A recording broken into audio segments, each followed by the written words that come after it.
non si dice non c'erano alternative perché abbiamo rinunciato a riflettere,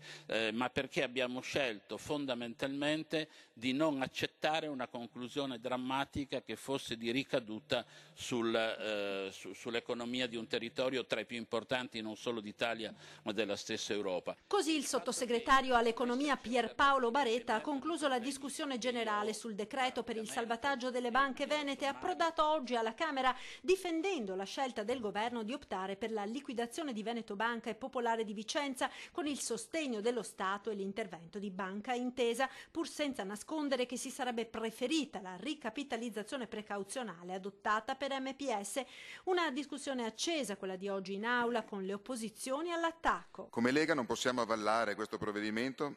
come non possiamo condividere l'intera gestione della crisi bancaria, con un governo sempre alla rincorsa, mai padrone della situazione, in uno stato di allarme costante che si trasforma in panico negli ultimi minuti, quando si rischia, come è già stato accennato, alla chiusura degli sportelli. Il provvedimento tornerà in aula domani con la votazione, 2 le ipotesi: o il decreto tornerà in commissione per esaminare l'emendamento del relatore che non era stato affrontato la scorsa settimana, o si deciderà di convertire in legge il decreto così com'è, ponendo la fiducia e rinviando ad un secondo momento le questioni rimaste ancora aperte. Tra queste, in primo piano quella dei ristori per obbligazionisti ed azionisti. Se per gli obbligazionisti ante 2014 c'è la garanzia dello Stato, dalla senatrice Laura Puppato la proposta al governo di tutelare anche gli altri. Perché obiettivamente anche in questo caso abbiamo a che fare